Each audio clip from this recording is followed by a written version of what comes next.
शुक्र प्रदोष व्रत कथा। प्राचीन काल की बात है। एक नगर में 3 मित्र रहा करते थे। एक राजकुमार, दूसरा ब्राह्मण कुमार, तीसरा धनिक पुत्र। राजकुमार व ब्राह्मण कुमार का विवाह हो चुका था। धनिक पुत्र का विवाह भी हो चुका था, परंतु गोना होना अभी शेष था। एक दिन तीनों मित्र स्त्रियों की चर्चा कर रहे थे।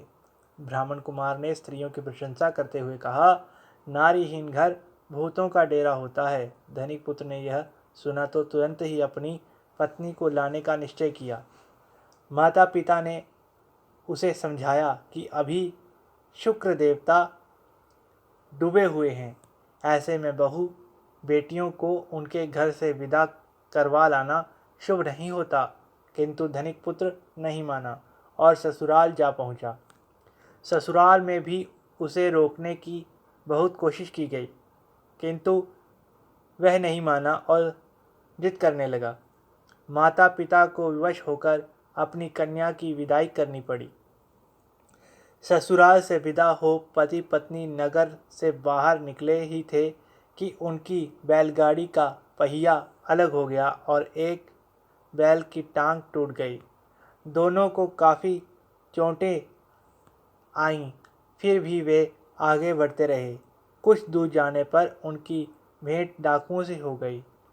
डाकू धन धान्य लूट गए। दोनों रोते पीटते घर पहुँचे। वहाँ धनिक पुत्र को सांप ने डस लिया। उसके पिता ने वैद्य को बुलवाया। वैद्य ने निरीक्षण के बाद घोषणा की कि धनिक पुत्र 3 दिन में ही मृत्यु को प्राप्त हो जाएगा। जब ब्राह्मण कुमार को यह समाचार मिला तो वह तुरंत आया। उसने माता पिता को शुक्र प्रदोष व्रत करने की सलाह दी और कहा, इसे पत्नी सहित वापस ससुराल भेज दें। यह सारी बाधाएं इसलिए आई हैं क्योंकि आपका पुत्र शुक्र अस्त में अपनी पत्नी को विदा करा लाया है। यदि यह वहाँ पहुँच जाएगा तो बच भी जाएगा। धनिक को ब्राह्मण कुमार की बात ठीक लगी।